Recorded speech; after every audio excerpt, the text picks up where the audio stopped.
Good afternoon, everybody. This is the Iceywarm 3-year show, but since it is now 9/11, we are also paying our respects to everybody who has passed away / died in the programming there, and who has passed away on 9/11. So our 3-year show today is about all the people who died in 9/11, and this is going to be an unlimited show today, as we do pay our respects to everybody who has passed away, maybe died, or were in it during that situation as well. So that's a biggie there. So we're keeping our ways up on that one, and we're going to keep our eyes up and not down today. So as the background you guys are going to be seeing, you're going to see background stuff all throughout the day. You guys see the 9/11 banner. I need to take it in a snapshot. So if you guys just give me about 13 seconds, well, not even that.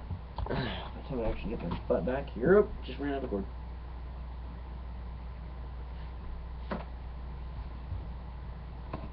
Alright, okay. Alright, okay, well, this is the 9/11 banner that we do have for us programming today, and it will be changing throughout the rest of the episode today. As you see, guys, there's a white sheet behind me, but that does not matter. Today is all about 9/11. Today is all about 9/11. So, today is all about that. So, for the first portion of it. And then we've got the candles. I got the confetti downstairs. I forgot to bring it. Shoot. So, wow, we're going to have so much fun today.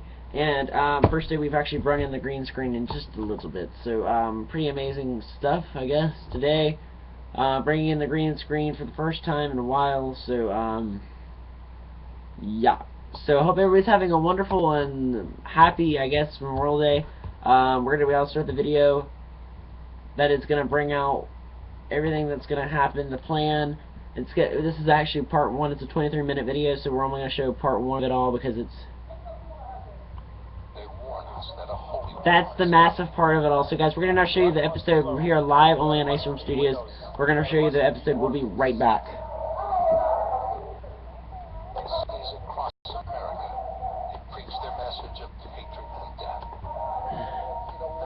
Stand in our way, the way she had for the sake of Allah. One shadowy figure emerges to spearhead their holy war. He was like Elvis. Every time you read about a terrorist group in a different country carrying out violent actions, you heard the name Osama bin Laden. They attack a symbol of America's global... And we're going to start that video over. We're going to start that video over for you again. They warn us that a holy war is coming. Blood must flow. There must be widows. There must be orphans. In cities across America, they preach their message of hatred and death. And if they stand in our way, the way she had for the sake of Allah. One shadowy figure emerges to spearhead their holy war. He was like Elvis. Every time you read about a terrorist group in a different country carrying out violent actions, you heard the name Osama bin Laden. They attack a symbol of America's global dominance, but fail to destroy it. Al-Qaeda is a learning organization, continuously learning, so that it will be successful in the next attack. They vow to try again with a new, bolder plan. You have a plane, you turn it into a missile. You can fly it into a building and kill a lot of people with it. We do not differentiate between those dressed in military uniforms and civilians. He said, I predict a black day for the United States, a day after which the United States will not be the same as we know it. Osama bin Laden selects 4 young men to lead his attack on America. They all knew before they left Kandahar that they were going to die for Allah. How? They don't know. The warnings were clear, both inside the White House and from the CIA. They're coming. They want to kill Americans. The men scout their targets, train their crews, prepare for the day. They were among us. It's not like they had 2 heads or horns or anything like that, but you could immediately identify them as people who were coming to kill us.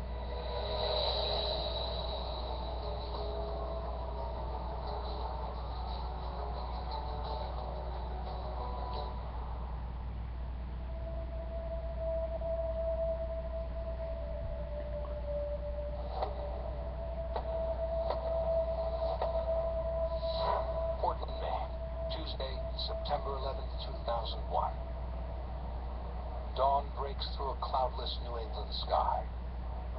Two men enter the Portland jetport. They approach the first-class counter for U.S. Airways. They present one-way tickets for the 6 a.m. flight to Boston with a connecting flight to Los Angeles. One of them, Mohammed Atta, bought the tickets online 2 weeks earlier using a Visa card. First thing I noticed, these are $2,500 tickets. You don't see those too often, really. It's even at the first-class check-in counter, you don't see them too often. The two men are asked the standard security questions. Has anyone unknown to you asked you to carry any items on board the aircraft today? And have any of the items that you're traveling with been out of your control since the time you packed them? The ticket agent is immediately troubled by the expression on Atta's face. He had the most hateful look. He had the most angry look on his face. And I had never gotten a feeling like this. I looked at him and I'm thinking, my God. I sensed anger. I said to myself, this doesn't look like an Arab terrorist. Nobody does. But the ticket agent takes another look and decides to let go of his suspicion. I actually gave myself a little slap, a mental slap, saying, oh, they had the ties and jackets on. They looked like a couple of businessmen. Atta and the second man, Abdulaziz Alamari, are waved on. Their luggage is tagged and checked. They're given their boarding passes and directed to their gate. 2 minutes later, this security camera videotape captures them, no longer wearing their ties or sport coats. It is 5:45 a.m. At 3 airports along the East Coast, 17 other young Arab men dressed in business attire are making their way through security checkpoints. 3 of them, like Mohammed Atta, have pilot training. All the others are so-called muscle hijackers. Their job will be to break into the cockpits and subdue the crew and passengers. Then, the pilot hijackers can take control of the planes. For the past 4 months, several of the men have been taking surveillance flights on airlines across the country. Checking airport security measures, observing the behavior and routines of flight crews, noting when the seatbelt sign is turned off, when cabin service begins, when the cockpits are guarded or locked.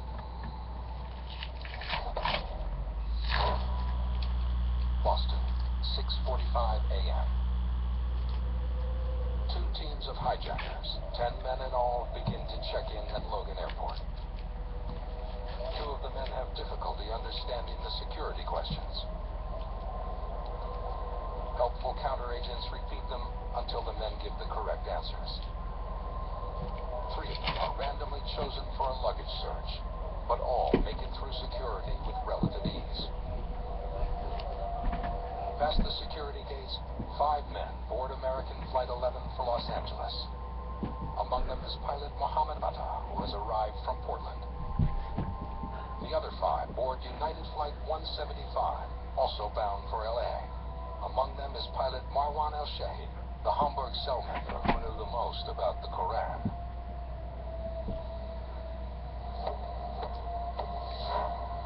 Newark, New Jersey, 7:24 a.m. Muscle hijacker Ahmed Al-Haznawi is randomly selected to have his checked luggage searched. The other men, including pilot Ziad Jarrah, passed through security at Newark Airport without incident. Jarrah called his wife in Europe earlier that morning to say he loved her. All 4 men board United Flight 93, bound for San Francisco. Dulles, Virginia, 7:29 a.m. 2 brothers, who are both muscle hijackers, Nawef and Salim Al-Hazmi, are selected for extra scrutiny at the American Airlines check-in counter here at Dulles Airport. One of them does not have photo ID and does not speak English.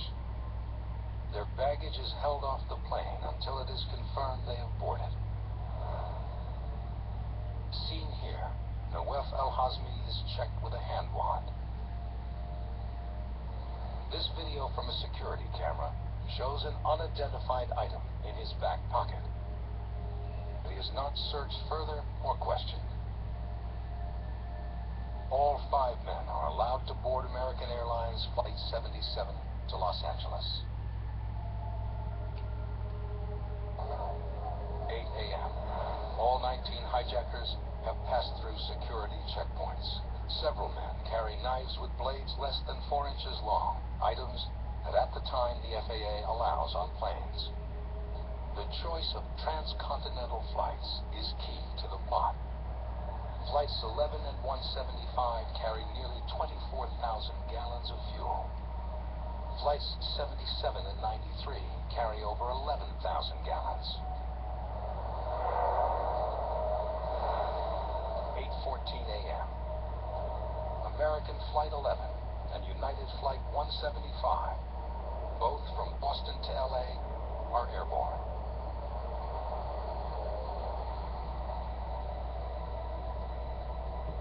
Flight 11 nears its cruising altitude.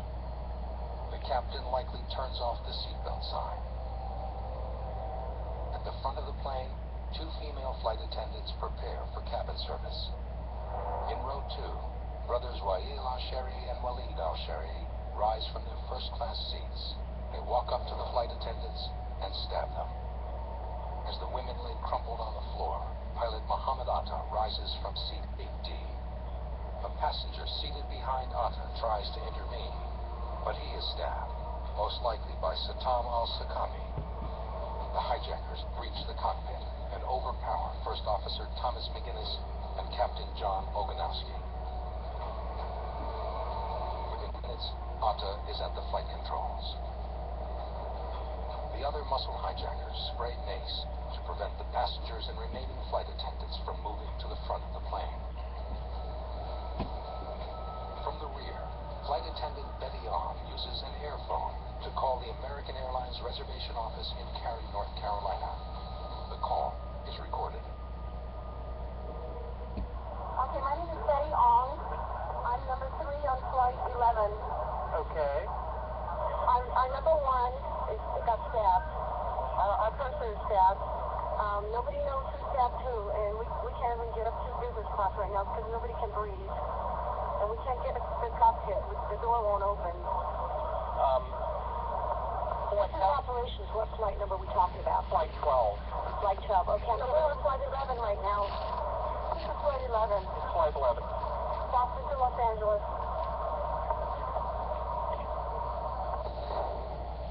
8:21 a.m. Someone in the cockpit turns off the transponder, the device that transmits the plane's altitude and identity. It can still be tracked, but it's now more difficult. Can anybody get up to the cockpit? Can anybody get up to the cockpit? Okay, we can't even get into the cockpit. We don't know who's up there. Well, if they were shrewd, they would keep the door closed, and I'm sorry? would they not maintain a sterile cockpit? I think the guys are up there. They might have found their way up there or something. Nobody can call the cockpit. We can't even get inside. The North Carolina reservation supervisor keeps Betty on the phone. On another line, she calls the American Airlines Operations Center in Fort Worth, Texas. American Airlines emergency line, please state your emergency. Hey, this is Mitty, the American Airlines calling. I am monitoring a call in which Flight 11, the flight attendant is advising our rep that the pilot, everyone's been stabbed. Flight 11? Then, Mohammed Atta's voice crackles over an air controller's headphones. We have some plane. Just stay quiet and it'll be okay. We're turning to the airport. One of the hijackers may have hit the wrong button in the cockpit. Atta seems to think he's speaking only to the passengers. In fact, his voice is being heard and recorded by air traffic controllers. Nobody move. Everything will be okay. If you try to make any move, you'll danger yourself and the airplane. Just stay quiet. We can't talked to air traffic control. They are going to handle the report of confirmed hijacking. So then we've already got the Irish aircraft's away. Okay. Curtis transponder off, so we don't have a definitive altitude for them. We're just going by what they seem to think that they have on the primary radar. They seem to think that he is descending. 8:27 a.m. American Flight 11 suddenly veers from his flight plan. Then, a third communication from the cockpit. Going back to the airport. Don't try to make any stupid moves. Rome, New York, 8:37 a.m. At the headquarters of the Northeast Air Defense Sector, or NEADS, a call comes in from the FAA. We have a hijacked aircraft headed towards New York, and we need you guys we need someone to stern us some F-16s or something up there to help us out. The Air National Guard officer is in the midst of a training exercise and seeks clarification. Is this real world or exercise? No, this is not an exercise, not a test. By now, Flight 77 from Dulles to Los Angeles has already taken off. In a matter of minutes, it too will be commandeered by a team of 5 hijackers. And in Newark, New Jersey, the final group of Al-Qaeda operatives are aboard United Flight 93 to San Francisco, taxiing toward the runway. 8:42 a.m. Flight 93 takes off late. This fourth plane will soon be overtaken by a team of hijackers led by pilot Ziad Jarrah. All 4 planes are now in the air. Moments later, over northern New Jersey, the assault begins on board United 175. Most likely, the 2 muscle hijackers, Fayez Bani Hamid and Mohan al-Shari, move first, rising from seats 2A and 2B. They stab a flight attendant. They storm the cockpit and stab both pilots. The muscle hijackers herd passengers and crew toward the rear of the cabin. Then, pilot Marwan al-Shehi takes the controls. Back inside the cockpit of Flight 11 from Boston, Mohammed Atta, the stern ringleader of the plot, is following the Hudson River to the southern tip of Manhattan. Yeah, I'm still on with security, okay, Betty? You're doing a great job. Just stay calm, okay? As the North Carolina agent stays on the phone with Betty Ong, she is simultaneously receiving updates from the Texas Operations Center. Okay, we're contacting a flight crew now. We're also contacting ATC. Okay. It seems like the passengers in the coach might not be aware of what's going on right now. These 2 passengers were from first class. Okay, but hey, Betty, do you know any information as far as the Justin member in the cockpit with the pilot? Were they from first class? They were sitting in 2A and B.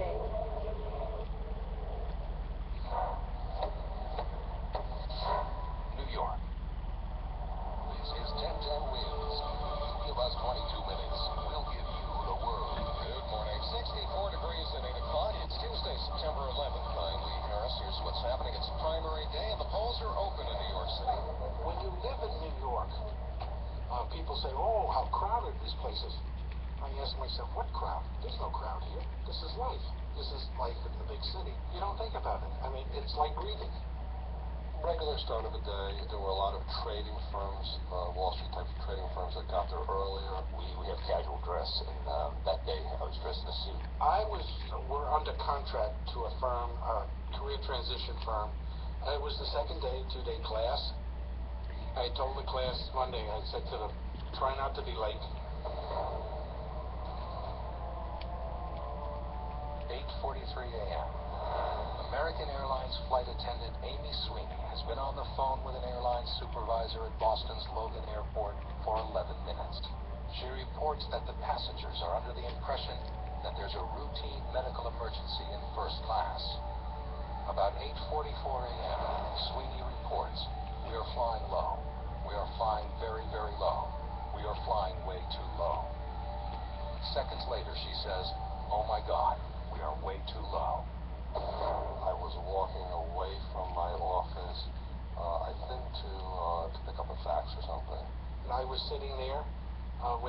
class reading through the resumes? I just exited the elevator on the 89th floor with another fellow. He goes to the left, I go to the right.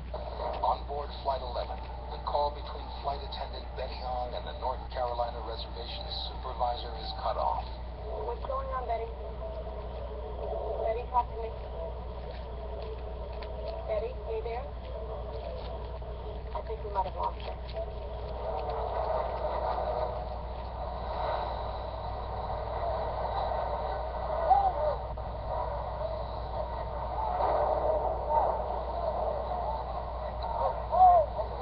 It lifted me and threw 225 pounds right into a wall.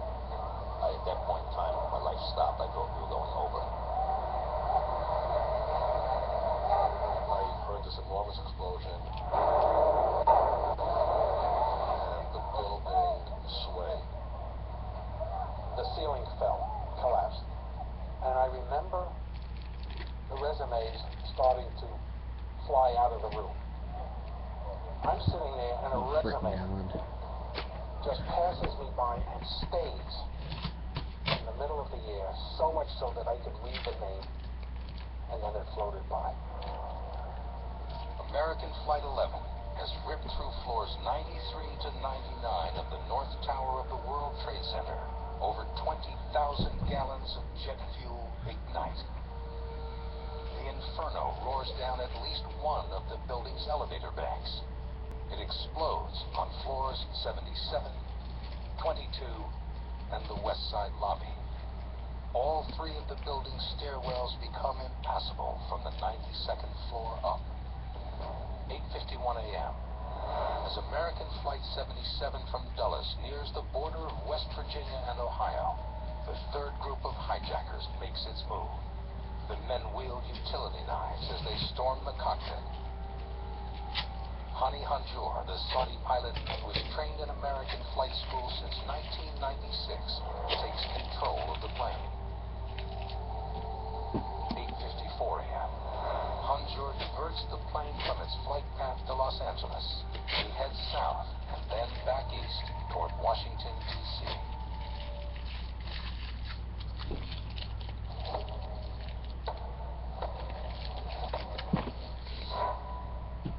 Portland, Maine.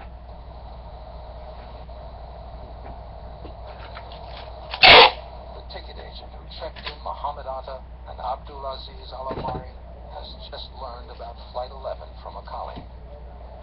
She said, did you hear what happened in New York? I said, no. She says, a plane hit the World Trade Center. She says, yeah, it was an LA flight. And I just froze. I said, Boston, yeah. They said, oh my God. I said, I put 2 guys on that plane. I was feeling horrible. I'm thinking that these guys were terrorists and now they're dead. I was feeling awful about that. Rome, New York. The operations floor at the Northeast Air Defense Sector headquarters. 2 F-15 fighter jets have been scrambled to track American Flight 11, the plane which has already crashed into the North Tower. Not only is the FAA needing help with the hijacking, they can't tell us where it is, which makes our problem that much more difficult. A technician has a television on in the computer maintenance room. He runs in and tells Colonel Robert Marr that an aircraft has hit the Twin Towers. You can see his face was kind of ashen, and we decided very quickly we need to get a TV station into the battle cab to help us with our decision-making process, because those were the guys with the eyes on the scene telling us what was going on. We believe a commercial jet has crashed into one of the towers of the World Trade Center, and you see the smoke billowing out there, flames billowing out there, and a commercial jet crashing into one of these towers. New York City firemen, police, and rescue workers are already on the scene, with hundreds more en route. At the North Tower, more than 1,300 people are trapped above the impact zone. Finding a fire that high up with the amount of fuel that was there is almost impossible. You're not going to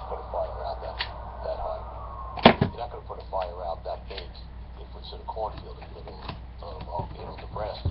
8:57 a.m. A fire chief orders the first ladder and engine company to ascend stairwell 7, reach the impact level on the 93rd floor, and report back. Each fireman carries almost 100 pounds of equipment. On 86, career counselor Louis Leshy and several others have taken refuge in a Port Authority office. Acrid smoke fills the room. They break a window. Immediately, air rushed in, but it stung us. These tiny little pieces of metal came around the building and into our window, and that's what stung us and was hot. Ronkonkoma, New York, 9:01 a.m. To one unidentified manager at this air traffic control center on Long Island, the time for military action is now.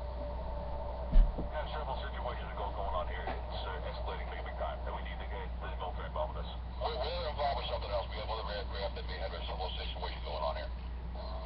The similar situation he's referring to is a blip on his radar screen.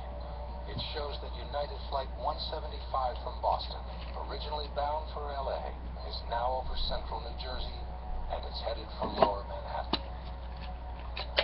Hijacker pilot Marwan El-Shehi, who has encouraged the other members of the Hamburg cell to embrace martyrdom, is moments away from his target.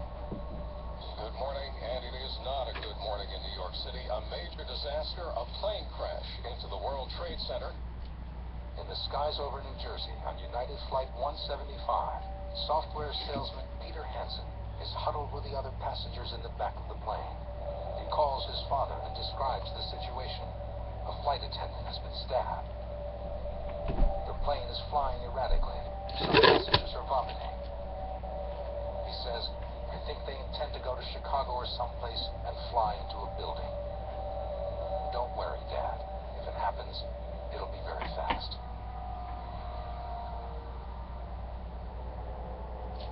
9:01 a.m. A plane has crashed into the North Tower of the World Trade Center. I don't know if you got to work or you're still at home, but I left a message there also. There wasn't an explosion, or at least I heard an explosion in the second building of the World Trade Center. It's fire, it's flames, and it's unbelievable. Everybody's on the street looking. It's really amazing. Well, hi there. Just a massive explosion in the World Trade Center complex. They're trying to evacuate now. People are getting out. Talk to you later. Bye. The city's 911 system is overwhelmed with calls. We are unable to complete your call due to the emergency in lower Manhattan. Office workers are watching the tragedy unfold in the North Tower from their offices in the undamaged South Tower. The two of them, Ed Nichols and Ling Young, have descended to the packed 78th floor sky lobby. We went downstairs to 78. Of course, by then it's jam-packed with people. And as we were standing there, we were being told that we should return to our offices. That's the problem, that it was confined to the North Tower, and that we should go back to work. Bank executive Stanley Premnath and some of his co-workers take an elevator from their 81st floor office down to the lobby. Once there, a guard assures them it's safe to go back up to their office. Return to the elevator. Premnath hesitates. In my mind, something is wrong. I'm looking at this man, and you're waiting on me. Come on, stand up, man. Jack is saying, you're not scared to go back up. Hijacker Marwan El-Shehi at the controls of United 175 is over the northern suburbs of New Jersey. He is steering the plane toward the World Trade Center. Somebody keeps cussing, but it looks like he's going into one of the small airports down there. Trying to bring him up. I'm just out at 9,500, 9,000 now. 9:02 a.m. Air traffic controllers track the plane's rapid descent to shockingly low altitudes. Do you know who he is? We don't know who he is. So we're just picking him up now. All right, heads up, man. It looks like another one. All right. New York. I walk back in the office. I'm looking towards the Statue of Liberty now, that direction. And a giant aircraft caught my eyes. And it's been is coming closer, closer, closer towards me. I can still see his big U on his plane.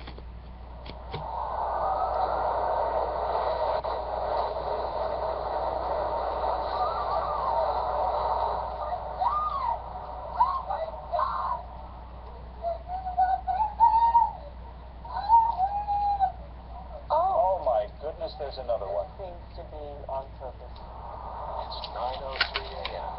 There is no longer any doubt that America is under attack. Hold on just a moment. We got an explosion inside. The building's exploding right now. You got people running up the street. Okay. Oh my goodness! Now it's obvious, I think, that there's a second plane just crashed into the World Trade Center. I think we have a terrorist act of proportions that we cannot begin to imagine at this juncture.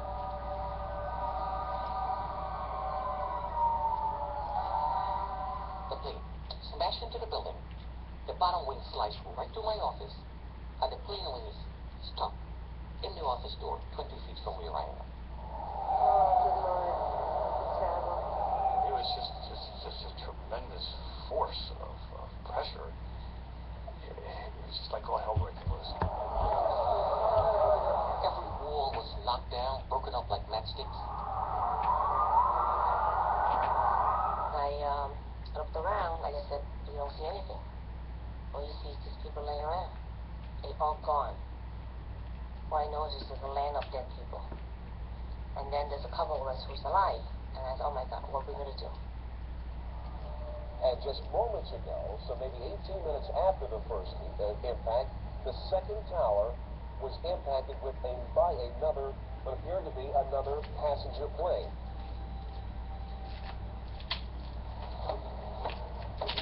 Boston. At the city's air traffic control center, flight controllers are reviewing a warning to passengers from Mohammed Atta. His plane, American Flight 11, has already crashed into the North Tower. You still there? Yes, I am.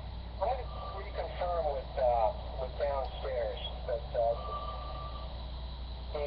far as the chase, I seem to think that the guy said that we have planes. Now, I don't know if it was because it was the accent or if there's more than one, but I'm going to reconfirm that for you. I'll get back to you real quick, okay? Appreciate it. Yes, what?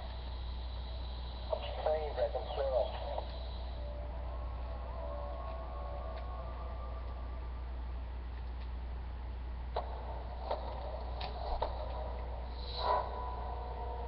New York. It's 9:05 on WCBS New York, and we are covering for you a couple of explosions. Planes have crashed into each of the towers of the World Trade Center just within the last few minutes. All you hear is sirens racing by me, and they're going toward the Trade Center. We're going towards the Trade Center. Debris was raining down from the towers, glass, papers were all over the place. Everybody's running away from us. These people had horror on their faces.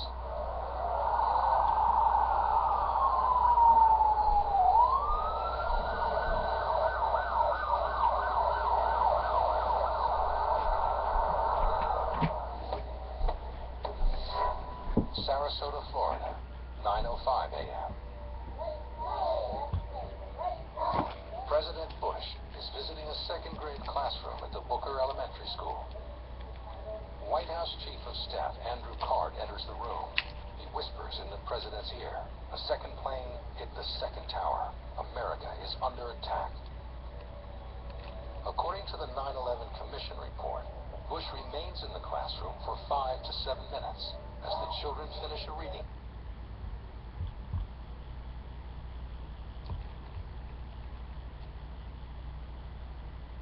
exercise. He then returns to a holding room where he is briefed by staff. New York. On the 86th floor of the North Tower, Louis Leshy stays close to the floor below the smoke. He picks up the phone and dials his wife. She answers on the first ring. I said to her, honey, I'm in the World Trade Center. Something has happened. I have no idea what's happened. I don't know if I'm going to get out of this. I love you, and I hung up. 3 floors up, insurance manager Nathan Goldwasser watches as one of his colleagues tries to open the emergency exit to Stairway C.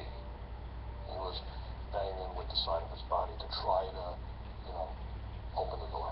But the door, twisted by the force of the blast, won't budge.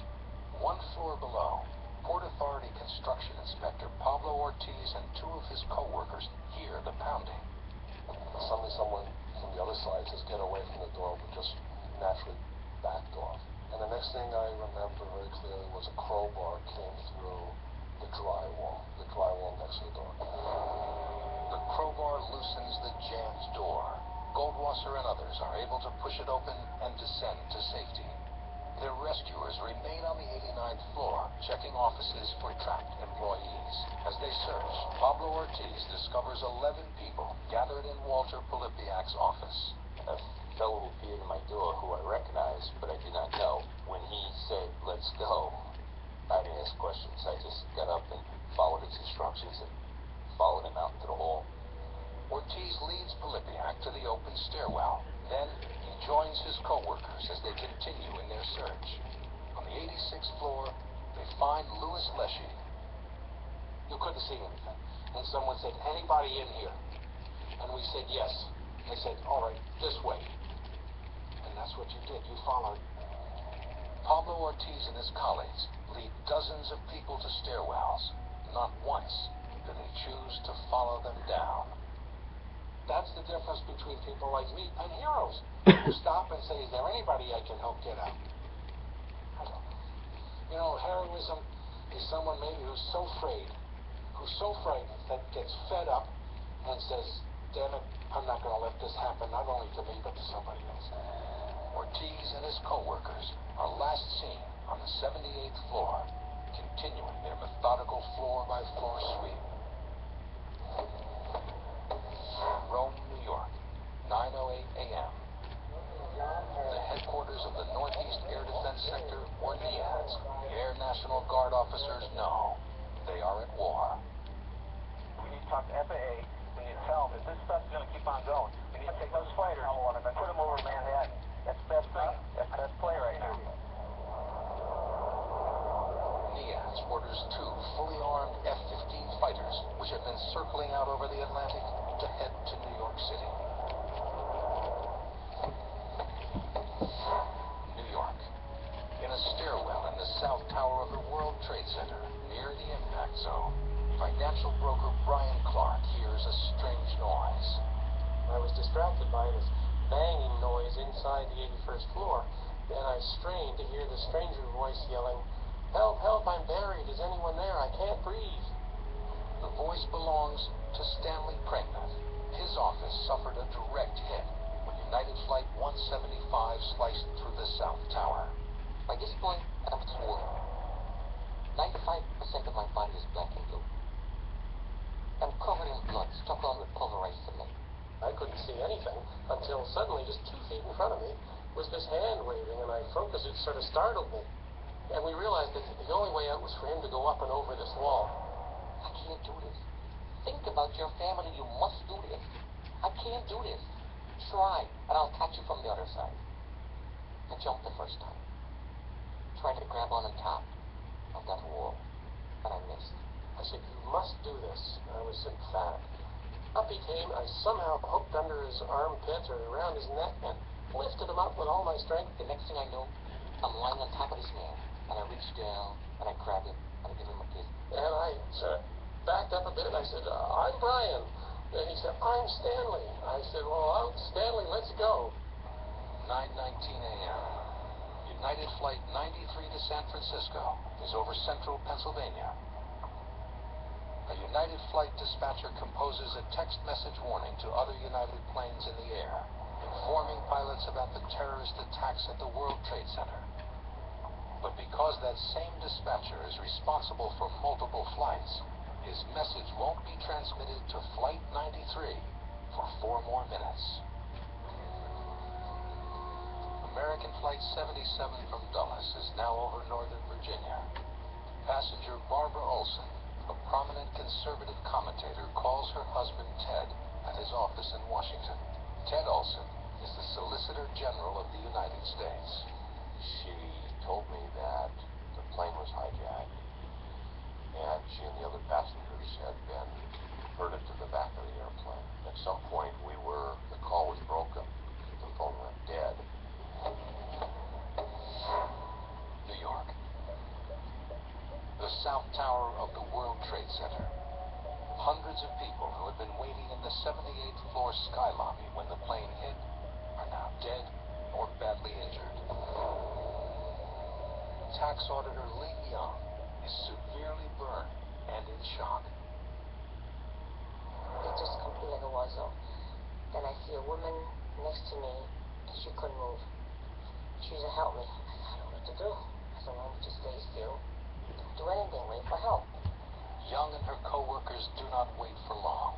Appearing in the smoke is Wells Crowther, a 24-year-old equities trader from the 104th floor. Crowther leads Young and others to an open stairwell. He trails behind for 16 floors, carrying an injured woman on his back, before returning up the stairs to assist more. He is never seen again.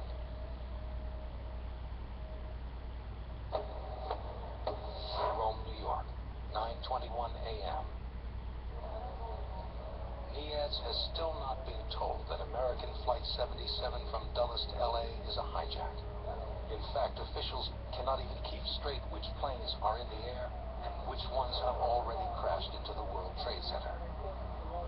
Just got a report that American 11 is still in the air and it's on its way heading towards Washington. Okay, American 11 is still in the air on its way towards Washington? There was definitely another aircraft that hit the tower. That's the latest report we have. That's where we really got into the confusion, or what we'll call the fog of war. I'm going to try to confirm an ID for you, but I would assume he's somewhere over either New Jersey or somewhere further south. Okay, so American 11 isn't the hijack at all then, right? No, he is a hijack. American 11 is a hijack? Yes. And he's going into Washington? This could be a third aircraft. Niaz readies 2 fighters to take off from Langley Air Force Base in Virginia. American Flight 77 is less than 15 minutes from the Pentagon when Marr orders the fighters into the air. At the Justice Department, Ted Olson receives a second call from his wife Barbara aboard Flight 77. She tells him that the hijackers have knives. She asks him, what can she do to help? I asked her, where was the plane? What direction was it? Because I had this overpowering premonition that it was coming to Washington. Barbara Olson replies that the plane is flying over a residential area. Ted Olson tells his wife what's happened in New York. I told her because I felt I had to.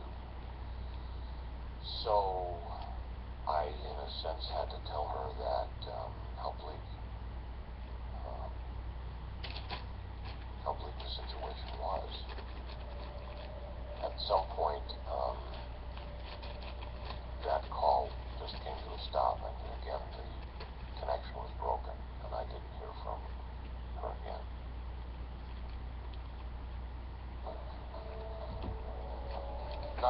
A.m. In the skies over eastern Ohio, pilot Jason Dahl of United Airlines Flight 93 finally receives his text message warning from flight dispatch. Beware any cockpit intrusion, it reads. 2 aircraft hit World Trade Center. Dahl is incredulous and requests verification. Ed, he types, confirm latest message, please, Jason. Before he receives a response, the hijackers storm Dahl's cockpit. 3 muscle hijackers, Ahmed al-Haznawi, Ahmed al-Nami, and Saeed al-Hamdi, overpowered Dahl and his flight crew. An air traffic controller in Cleveland hears a mayday call and the sounds of a struggle. He sees United 93 plunging 700 feet on his radar screen. The air traffic controller radios United 93 several times. No answer. Ziad Jarrah, the Hamburg cell member who called his wife that morning to say he loved her, is now in control of the plane. Air traffic controllers hear this message from Jarrah. Captain, I would like to also make details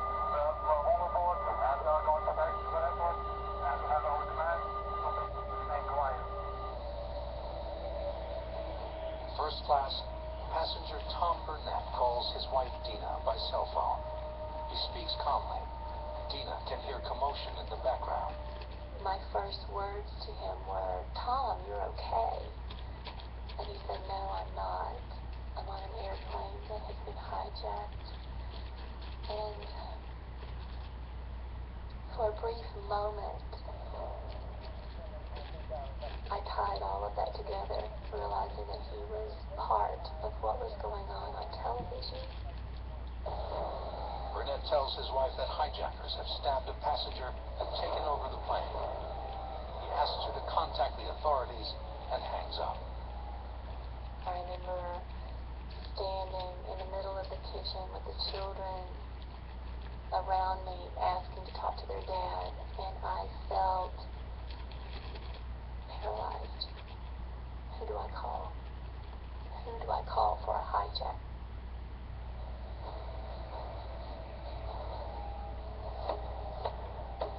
Sarasota, Florida, 9:29 a.m. President Bush makes a brief statement before taking off in Air Force One. Today we've had a national tragedy.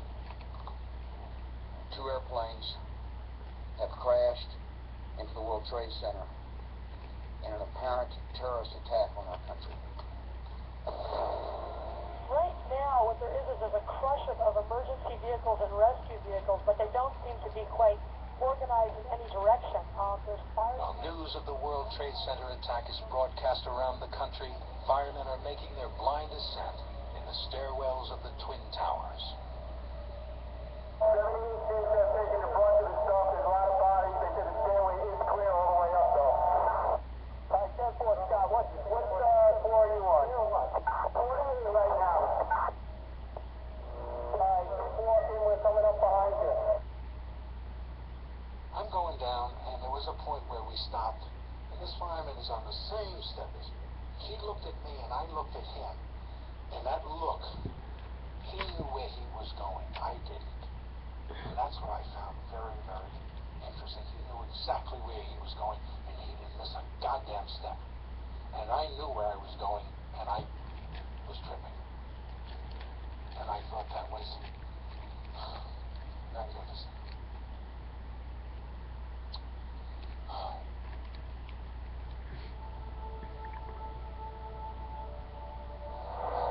In the stairwell of the South Tower, Lynn Young is carefully working her way down the stairs.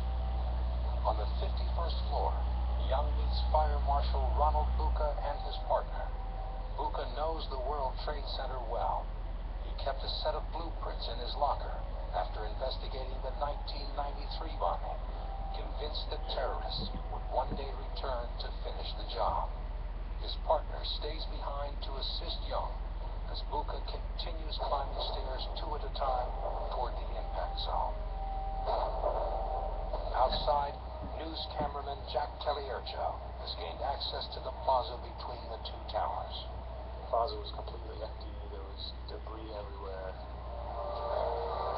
The strangest thing about being out there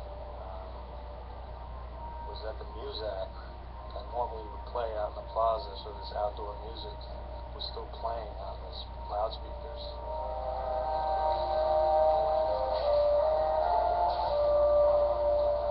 All around the towers, people can hear another sound, one they will never forget. Every couple of seconds you'd hear a bang. And what that bang was a body hitting the ground. It was the most god-awful sound you can imagine. It like just cringe, knowing that someone else just died. Someone else just died. Someone else just died.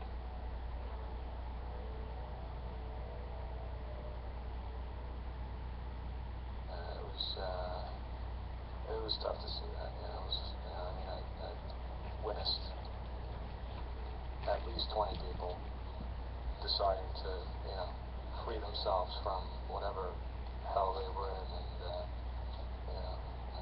jump.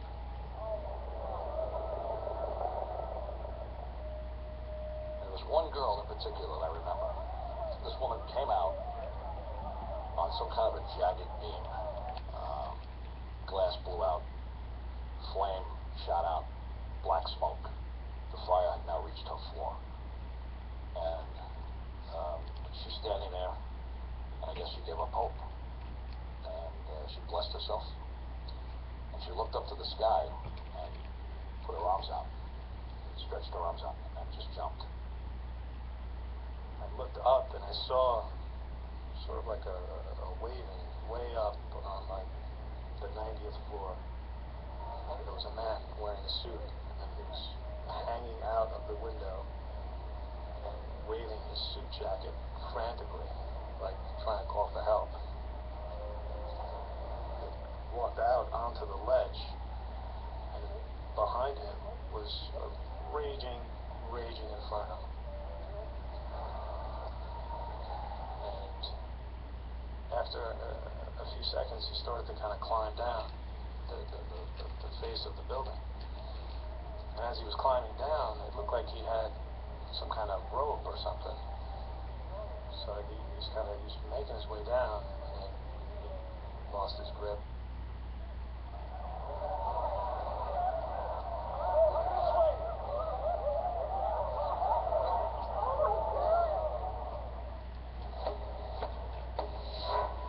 Arlington, Virginia.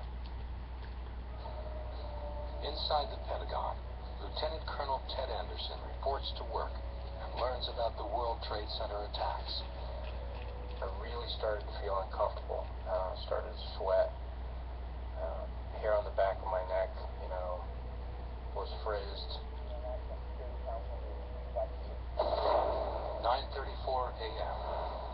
American Airlines Flight 77 is 5 miles southwest of the Pentagon. Jet fighters from Langley are in the air, but due to miscommunications, they are heading east, out over the Atlantic Ocean, more than 150 miles away from the Pentagon. Problem was, when you look at the radar coverage, he went down low and fast, got below anybody's radar coverage, so nobody knew where he was. Lieutenant Colonel Anderson is on the phone with his wife, speaking from his office in the Pentagon Sea Ring. Army accountant Sheila Moody is about to send a fax from her office in the outermost E-ring. And hijacker pilot Hani Hanjour, chosen by Osama bin Laden when another man couldn't get a U.S. visa, has Washington in his sights. It's closing in fast.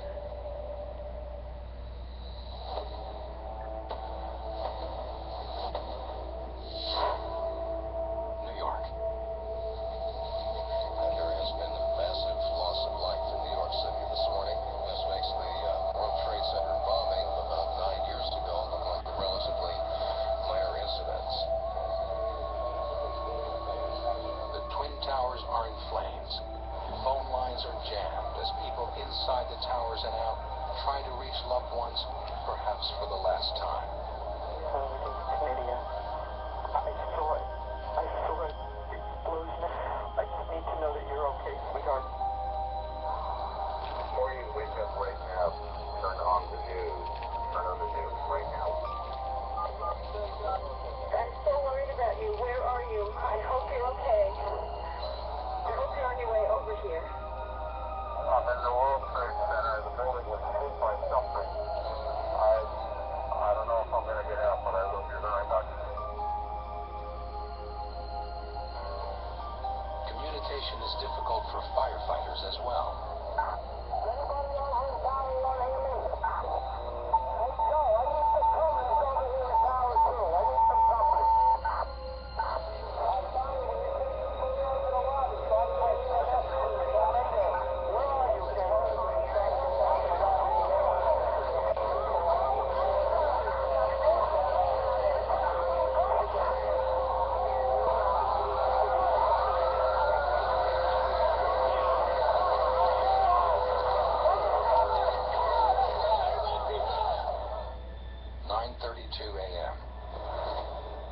Hijacker pilot Ziad Jarrah is at the controls of United Airlines Flight 93. He's flying over eastern Ohio when he begins to turn the aircraft around and head toward Washington, D.C. Jarrah's target, according to statements made later by Al-Qaeda leaders, is the U.S. Capitol building. His 3 lieutenants are armed with knives. They have stabbed at least one passenger. In first class, passenger Tom Burnett checks for a pulse on the stabbing victim. The man is dead. The muscle hijackers then order Burnett, a 38-year-old medical supplies executive, to the back of the plane, along with the other passengers. Burnett watches the hijackers disappear behind the curtain that separates first class and coach. He calls his wife Dina at their home in San Ramon, California. She tells him about the World Trade Center attacks. We wanted to know who was involved, how many airplanes, which airline, what did they want.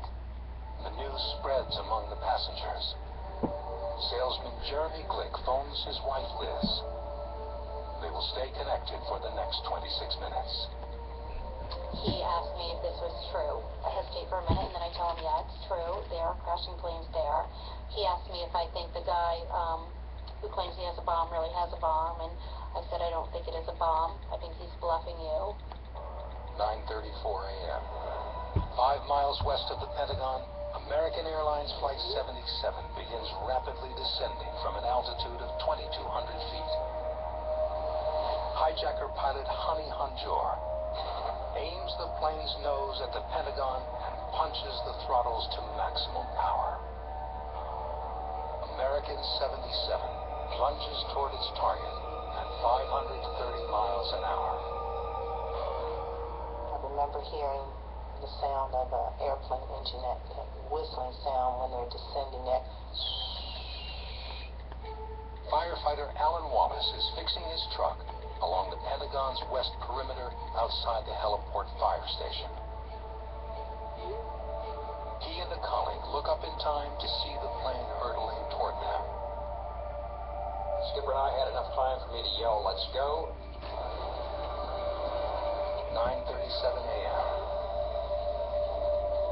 These surveillance photographs capture Flight 77's exact moment of impact with the Pentagon. Structure completely lifts. The walls cave in. Just a huge burst of hot air just hit me in the face. The fireball was approximately 50 feet in the air, and this was right behind us. And when I opened my eyes, it was like somebody was standing there with a flamethrower. American 77 slices through the Pentagon's outermost E-ring, striking wall after wall of reinforced concrete and steel beams.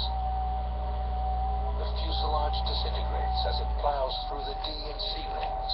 It reaches 310 feet inside the building.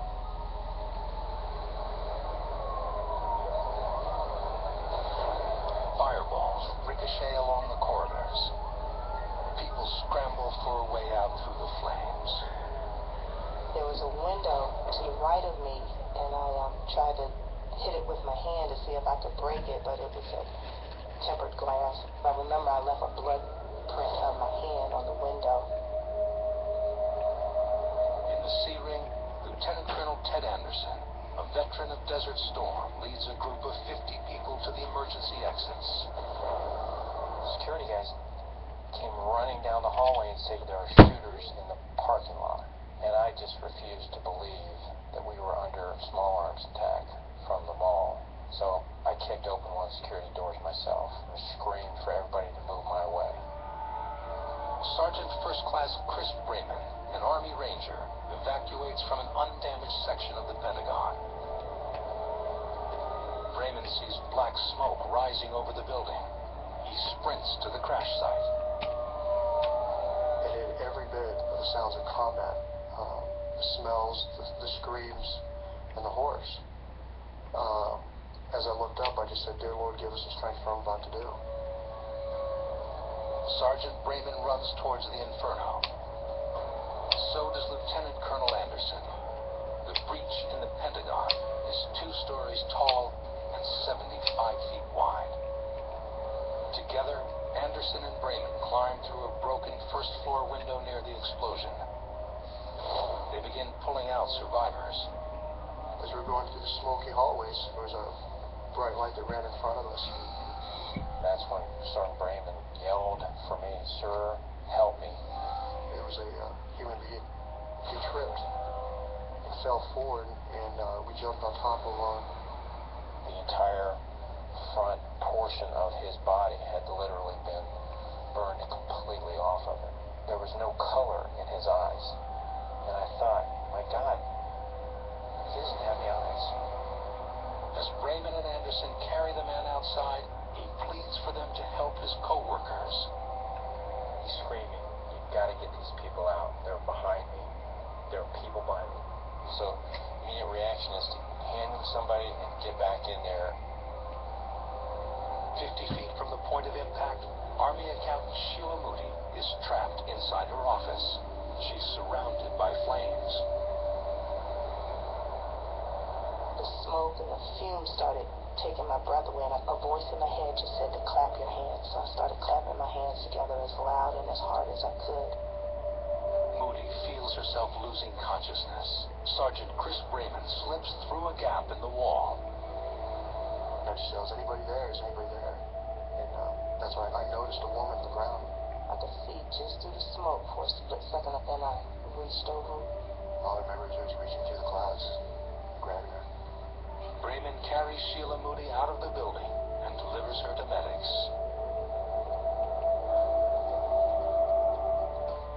Over eastern Ohio, hijacker pilot Ziad Jarrah is in the cockpit of United Flight 93.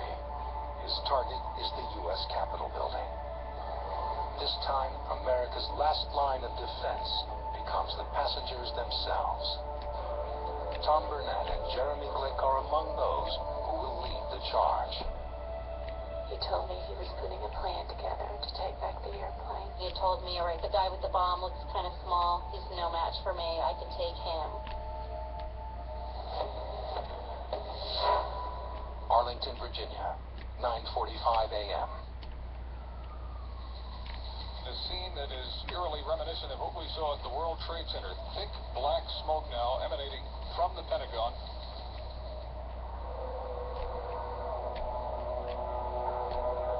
After the attack on the Pentagon, the White House orders a full evacuation. Presidential speechwriter David Frum files out of the executive office building. Those corridors that were always so empty, suddenly they're thronged with people. And they're walking fast. And the guards restrain us and say, don't run. And a second or two later, they change their minds and they say, run!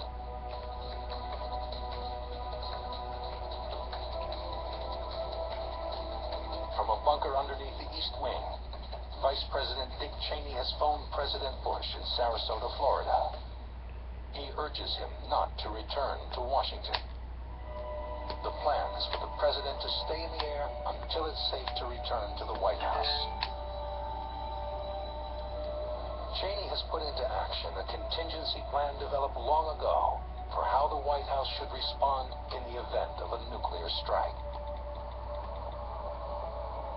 At the FAA's command center in Herndon, Virginia, officials instruct all aircraft flying over the United States to land.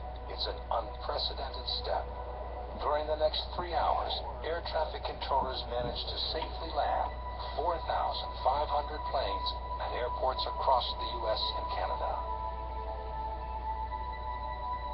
Aboard United Flight 93 over eastern Ohio, passenger Tom Burnett places a third call to his wife, Dina. He was so matter-of-fact, and he kept saying, don't worry, we're going to do something. I knew that they were going into the cockpit. There was no question. 31-year-old Jeremy Glick tells his wife, Liz, that he's preparing to take action. He was going to take a vote just with 3 other guys. There were 3 other guys on the plane that were as big as him, going to do something about it. Jeremy then tells his wife to give his love to their newborn baby, Emmy. Jeremy said, if I don't make it out of here, you've got to promise me that Emmy will know how much I love her and how much I love you. I'm thinking, you know, you're my high school sweetheart. We're madly in love. This is not the way my life is going to turn out to be. 9:49 a.m.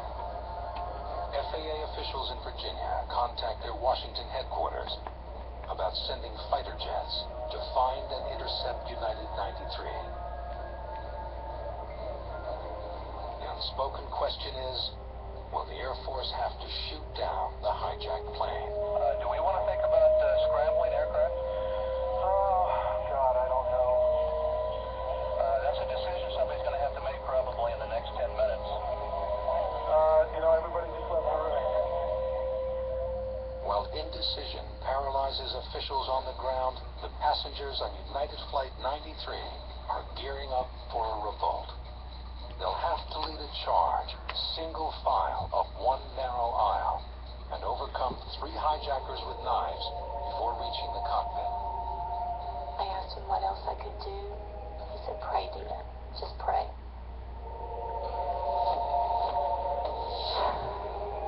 New York, 9:50. Alrighty, everybody, that is actually going to have to end my programming on that one, because if not, we are going to be freaking here all night. But, again, yes, it is national tragedy that we have been following since it's happened, and sad part, it did happen there on the 3-year, this is my 3-year anniversary of doing the show. And it's really bad to do the show and then come and say happy 3-year anniversary, so it's not really of a 3-year anniversary. But I guess it could be. It really could be, I guess. But anyways, everybody, welcome to Iceywarm. Now it is 6:42 Eastern Standard Time. If you guys are watching this on YouTube, disregard that. But now it is about that time for us to get that up. And of course, the videos do not want to work because of their pain in the butt. Anyways, it is now time for us to get the show back onto road. And let you guys know, it's the 3-year anniversary here on my Iceywarm, and I just threw something. Yes, I did. Just threw paper, and yeah. So we're really excited about the 3-year anniversary on Iceywarm shows and everything what we've been doing for the past 3 years. So we're gonna light a candle here in a few minutes to recognize that. Again, we're gonna be doing another hour and 30-minute show here, but yeah. And by the way, it's probably going to take like all day to put up on YouTube, so everybody who's been wanting to see the 3-year anniversary, this is one of my longest shows I will ever have redone, or ever will be doing, until I stop doing the show. But stop doing the show, that's not likely. By the way, I was just renewed the other day for the 3rd season, so that's really cool. We are now going into my 3rd season here on Iceywarm Studios. And the programming network really does love me, how I do this show on my free time, and I do all these other things at my free time. So it's really cool, really fun, and amazing how we do this show every single day of the year, and you guys get to take advantage of it. So, again, this was not the day I was actually planning on to do this show, but it just came up on me that I looked below and it said I joined and I started doing this show. And the YouTube channel came out on the 27th, so we're going to have like a video coming out for that one as well. So, hope everybody's been tuning in today about that 9/11 coverage. I will put the sources and stuff at the bottom in the description box immediately when I get that information. So, just stick with me, guys, on that one. I will be publishing that information later on. And if you guys take a look inside the episode, it's really sad of how it happened, and it's sad about how today's society doesn't know a friggin' thing about it. So, yeah, what a very sad society in there, and I do understand on my videos do not sound really amazing because I do not have the money to go out and buy all these microphones. But guys, in the past 3 years, we have went through 3 cameras, okay? We went from camera 1A, and then we went to camera 2. I mean, I have 2 cameras on right now. You guys are on the Light Touch camera, so it's not the best camera in the world. But, see how choppy that quality is? See how choppy it is? It's like all, but it's good for Skype, but this one's better. And I know it's a little bit choppier, and I understand that. So, yes, everybody is now our 3-year anniversary here on Iceywarm, and we've been promising for the past few weeks about how we're going to be lighting candles every day until the day till the show. And my candle box here has 11 candles, or has an 11. Basically, here's was the outrun of the candles that we did. Basically, there's the outrun. That was the outrun of all the candles and all that stuff. It colored my piece of paper here. Look at it. It's like all burnt. But yeah, that was a really burnt sheet of paper that we did on my 3-year show. And I promise all of you guys that we will be doing a better show for this day coming up. It's just a really sad day to be discussing all this 9/11 stuff and then come out and just go, woohoo! It's really fun. Not a really good day on that one as well. So, bad planning on my part, and I apologize about that. And, yeah, and by the way, all this paper that I did just throw up in the sky is all, recycled paper, so. Yeah, so all the trees that we do use is, amazing.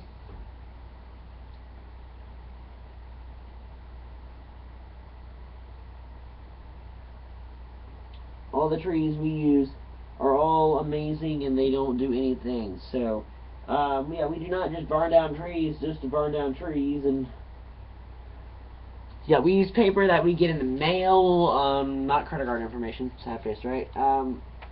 We use mail, we use stuff we get in the mail, postage service, yeah, everything else. So, really amazing of how we do that and how the show operates there on that end as well. So, yeah, pretty cool. I got a lot of confetti in the back of my head right now, probably my hair, I don't know. I got some of my hair. No, don't have none of my hair actually. So, yeah, confetti bag, I made it. I just sit there and cut paper one night when I was working. I was like, oh my god, 11-year show. I did it last month. So, yeah, we did it. So, we all, SEMA, we did it.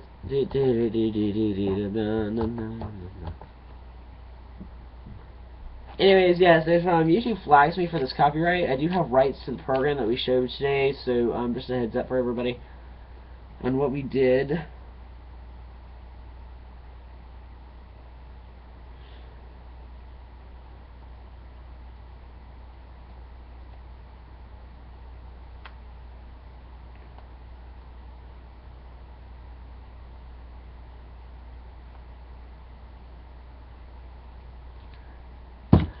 So I sit there and I'll text sometimes during the show, whenever I have important stuff to do outside of this game, and everything else that we do outside of this show and programming, and my producer team fully agrees with me when I do my show. And I did have a little screen up in the back, but then it fell down, so yeah, I gotta go to IKEA and see what I can find. Or go to eBay. If anybody knows anybody who wants to sell me one, let me know. I can get you guys, I'll give you guys some commission of it or whatever, so. So yes, everybody, we have been working around the clock just to bring you guys the best of entertainment around the world, and try not to forget about 9/11 and everybody who died in 9/11. So, and there might be a live thing going on EarthCam right now. So yeah, EarthCam, we do have rights to show you as much of stuff we can show you because it's so much of a tragedy here that we have rights to air you this stuff. So, and there is a live camera at Flight 93.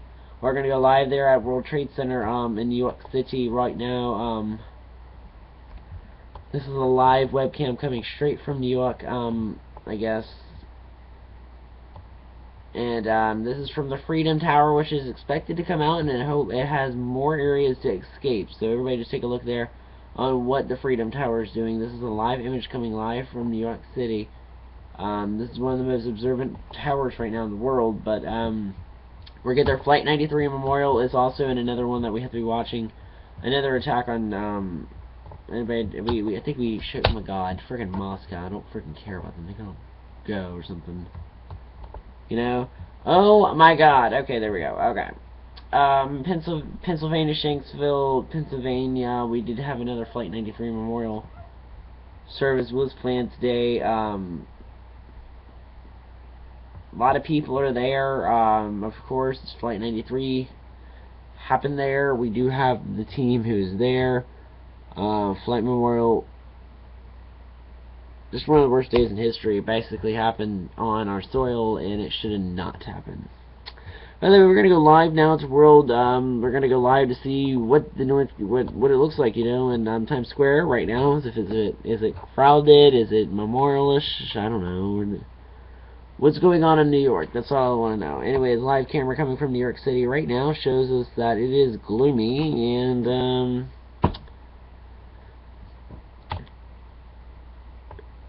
yeah, so we're going to clock in another year this year. Coming up in just a few more months, we're going to be clocking in 2013, which is we are all getting ready to do, and it'll be 12 years after 9/11. By the way, here's something funny today, just to bring up some of your emotions of 9/11. Oh crap! 1 minute.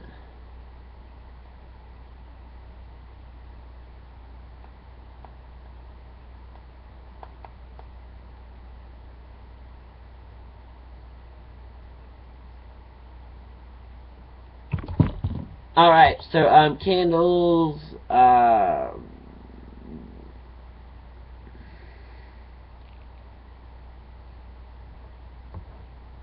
other things, we're also trying to get into a new series on the show. I've been secretly not allowing to tell people this, but we've been trying to get a new series working on here on my Iceywarm Studios. We're working on a new series here with LCPDFR, and it's going to be amazing, because you know what, we're going to be patrolling the same area where the tower went down, and that's what we're going to focus on for 1 week. We're actually going to get a new channel called Iceywarm Play. If somebody already registered, we'll make a new video. And speaking of videos, yesterday, if you guys were tuning into the video yesterday, if you guys are tuning in on YouTube right now, you guys might know more about this. Yesterday, if you guys don't remember, I shut down the broadcast about 5:29, 5:50, probably about 5:30. I just estimated up to 5:30. I shut down our webcast yesterday due to all the technical issues that Blog TV was having. Blog TV was having an issue with their let's just say the group name Anonymous hacked into GoDaddy's data centers, and it took down like 15 million websites. My website was taken down actually, and it sucked. It really did suck, because I lost like all that time when I go through and I edited it all. But luckily it came back up, and I did an air show and I unlit the candles here. The candles are amazing, by the way. I got a whole pack of candles right here. So anyways, I got into that, and we're also going to have a series coming up on Blog TV on LCPDFR. We're not going to be airing it on Blog TV. We're going to be putting up a YouTube video series, so it'll be easier for you guys to watch permanently, and it'll be more in HD, and I got to get on to all that junk. And yeah, so yeah, we did a lot of work with a company named Fraps, and if anybody doesn't know, sounds like Frappe. So it's FRAPS.com. I will post a link in the description if I need to. And I'll post some of the videos of where we've been doing and all this other junk all day today. So, really crazy video day, and just really fun. So, yeah, I hope everybody's having so much fun. Yeah, I hope everybody's having fun over what today has become, and it's really sad, but we are not giving up. So, I guess, yeah. We're not giving up. Anyways, today also in the show, we're going to be bringing up a new server and new fraps coming out. We're going to be updating some more stuff. This is a really cool thing. We're going to be updating all this stuff. The YouTube channel is going to also get updated this week, and as much as other things are up for this week. So, the video on YouTube is still going, so happy 3-year anniversary of everything that we're having here, and happy 11th anniversary of 9/11. Speakly. Also, in the past 3 years, we've also bought an external to hold all the shows on this external. I got 2 of them actually, and we've also bought 2 new cameras, so 2 actually. And yeah, our studios has moved. I mean, we have done so much in 3 years that the studios has moved. I mean, we've added more equipment, we put more money into it, I've bought more stuff. I have a green screen, we had it up earlier, it was basically a tarp, but I ran out of money, so I can't. See, that's what sucks about shows like me, okay? I don't make money off of YouTube, but I make money off of the Google AdSense program. I'll be using it on this video, sadly, because, you know what? If you guys click the advertisements, guys, you're going to be helping us be buying all these green screens and stuff for all the technology. All the cameras were bought through that program, so it's a really cool program to get into. Basically, if I get in trouble for saying that, I'll just say I'm promoting the program. I'm not saying, click on my ads, click them, click them, click them, click them, click them now, click them, click them, click them, like that. So, I'm not doing that, but, yeah. And speaking of games, I had to bring this one out, this shirt that I got for free, because I'm not sued a company. But, and nonetheless, I bought this t-shirt, 25 bucks, by the way. I bought this t-shirt, and it was amazing. It's cute. It's big R, but take a look at it. It's big R with Rockstar in the middle, so, yeah, it's really sexy. But, Rockstar, I loved it, but, yeah, the show is being crazy. I've had no life right now because I'm too busy working in my real life, and I just don't have time for me to be putting up all these shows. And you guys are really lucky that I have done all these episodes since day one. I mean, I started this 3 years ago, and it's done so much more, and I got my computer 3 years ago. So basically my computer's now 3, so it's been like 5 hard drives, by the way. So 214 shows. Yeah, 214 shows. Please go down and subscribe, rate, and everything else. I would love to be your friend on here. Also love to be your friend on YouTube. Being a friend on YouTube is also amazing because I can sit there all day and watch you guys. So it's really cool. I can sit there watching you guys on my YouTube channel and be friends with you as well. So it's really cool. My inbox, I always sit there and I accept people all the time. So if you guys have anything you guys want to say to me, go ahead.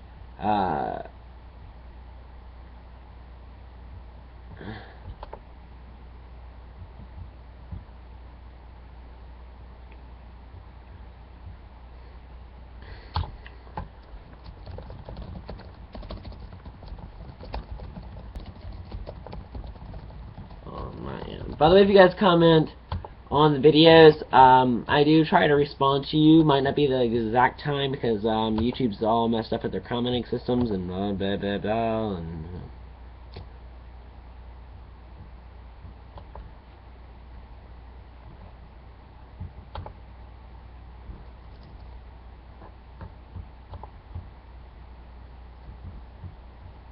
but yes, guys, be my friend on YouTube. I would love to be your friend. It would be amazing, actually. So I did post a video up yesterday over what happened over at blogs at GoDaddy.com. It hit 9 viewers really quickly. So yeah, and I did post a video about timetable change up. I posted that 21 hours ago, and I try to keep that informed as much as possible. So yeah, it's a 3-year show.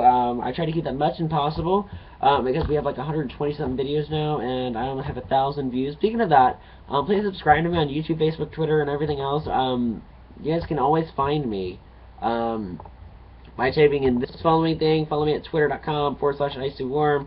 You can follow me everywhere. Follow me at Follow me at Twitter. Here at Twitter, I'm going to pop it at the top of the screen. Twitter at Iceywarm1. And youtube.com/Iceywarm. Yes, you guys can find that everywhere. Even on your iPhone, Twitter, you can find it everywhere. It is the most easiest thing to find. Find me on Twitter. It is easy. Facebook's fun. I don't really go on Facebook. So, I do have a personal one, but I do not use it for the show because it's really stupid, and I don't like how it all works. But I like Twitter because I can sit there and I can do it off my phone. And I always tweet, so tweet me. I always sit there and I tweet. So yeah, tweet me at Iceywarm1 and hashtag Iceywarm or whatever it's called. Yeah, it'd be really fun working with you guys. So by the way, this episode might be about 2 hours.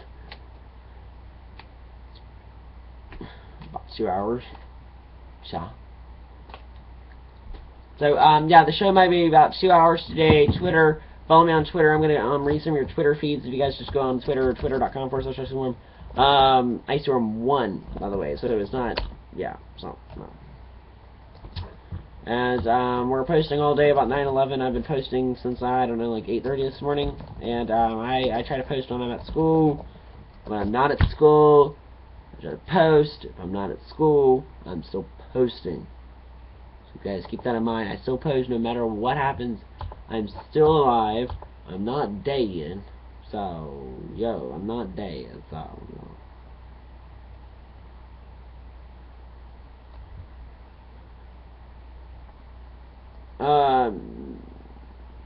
yeah, by the way, I saw some stuff on the internet about, how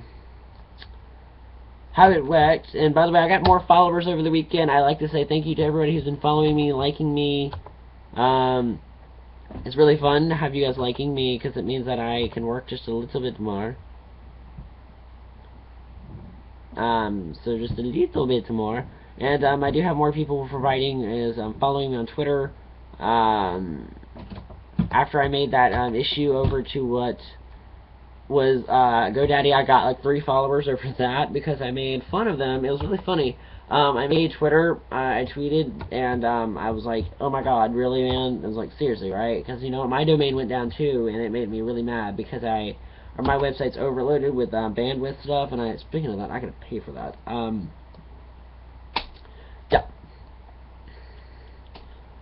Also in the news today, Scott Jones, if anybody doesn't know, his house is really, really cool. By the way, today is 9/11, so I'm still heads up on that one. And welcome back to the show. Okay, and GoDaddy posted a message over their website last night, so it was really cool. GoDaddy investigation completed yesterday. GoDaddy and many of our customers experienced internet service outages shortly after 10 a.m. Pacific Daylight Time. Services were fully restored by 4 p.m. Pacific Daylight Time. Bullshit. The service outage was not caused by external influences. It was not a hack, and it was not a denial of service attack. DDoS, basically. We have determined that service outage was due to a series of internal errors at corporate router data tables. Once the issues were identified, we took corrective actions to restore services for our customers on GoDaddy.com. We implemented measures to prevent this from occurring again. At no time was any customer's data was risk. Of course, we take our business and very seriously. Blah blah blah blah blah blah blah blah blah blah. It's about Scott Wagner. Scott Wagner is actually the new CEO of GoDaddy, which is really cool. And if you guys want to do it, tweet me at Iceywarm1. I'm going to post a tweet right now for all of you guys who are on Twitter feed, and I'll be tweeting right now. Having a fun time recording the Iceywarm 3-year show. Check for on YouTube later. Hashtag Iceywarm3. Yeah, basically, yeah, you can call me that. We are Iceywarm3, so having a fun time recording. By the way, now let's go up to the Twitter feed. Mark Zuckerberg is actually trending right now. I have no idea why. Mark Zuckerberg is trending on Twitter.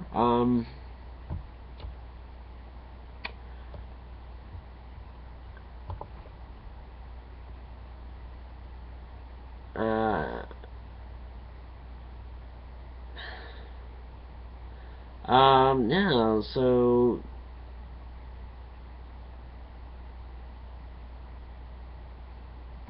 and a lot of things have happened on Facebook over the past few hours. We're getting word that Facebook has pushed and deleted its F50, its FN5 rating there. Oh my God, there's new tweets coming in. I do apologize. Facebook is bullied because Mark Zuckerberg is blind. Mark Zuckerberg calls stock market debut disappointing. It's also going through the website. Bet on was a mistake. I still think that's a long-term HDMI was good. Okay, let's go into let's see what our friends at TechCrunch. TechCrunch is actually. Let's see what TechCrunch has to say about it. I'm sure TechCrunch has to do something with the CEO and co-founder of. CEO and founder of Facebook. I'm pretty sure there's going to be something really good on that as well. But I cannot wait to see what Mark Zuckerberg picks up. And by the way, this is really documentary about that Mark Zuckerberg bought a company named you know who it is, and yeah. So, Mark Zuckerberg hates how his company did on the first day, and he finally pushes it there. So, that's really cool. Really cool. So, Google Ventures is also launching a $1 million ad campaign, and this is also in the news as well. So, guys, keep a lookout on the news. If you guys get anything, please tweet it to me, because I'm not always, my studio team is not always working, so it also hurts me. And, as well. So, there's a lot of things trending right now. Let's see what's trending on Google Trends. As of right now, let's see what's going on. Google Trending and Google Trends. See what's going on there. Okay, right now, Google Trending World. Let's see what's trending around the world. I'm pretty sure it has to do something with 9/11. Twin Towers, #1 right now in the United States. Sons of Anarchy, September 11th. 9/11, September 10th. GoDaddy, September 10th. Jerry Lawler, September 10th. 9/11 Memorial, September 10th. Monday Night Football, September 10th. UPS. Andy Murray, and LinkedIn. So there's really big searches right now. So yeah.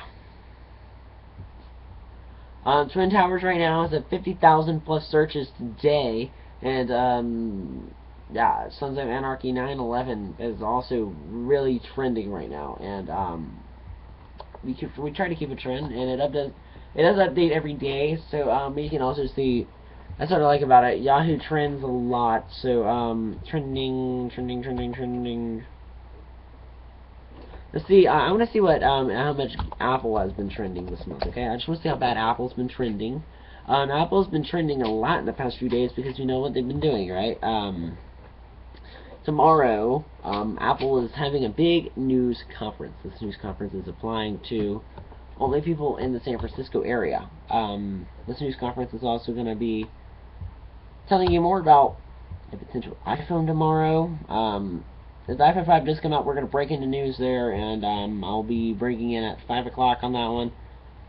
And I'm getting news in my ear right now that Barack Obama is actually holding a news conference. So we're... wait, no, we do have him in feed. We do? We do. Okay, 1 minute.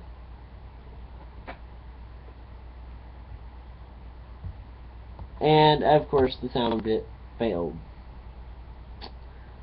Anyways, guys, this is my 3-year show here on Iceywarm Studios. You can pick the soundbite up as well. We are having to get off the air because it is now going into an hour and 31 minutes of recording on YouTube. So, from all of us here at Iceywarm Studios, thank you so much for joining us. Now, if you guys are appearing on the web show, you'll be able to catch us out there. I do normally play music at the end of the show, but since there's YouTube copyright laws, I'm not. So I'm keeping you guys posted. Thank you guys so much for joining us. Another one of our episodes right here only at Iceywarm Studios. I'm going to publish the video right now on them all and all the links I mentioned in this episode and this show today. So I'm going to mention that all there. My transcript just went out, so I definitely hit an hour and 30 minutes. So well, thank you guys so much for joining us for another one of our episodes here on Iceywarm Studios. I'll see you guys back here tomorrow for another one. YouTube, I'll see you guys back here whenever. So, I'll see you guys back here tomorrow, and have a wonderful evening. Good night.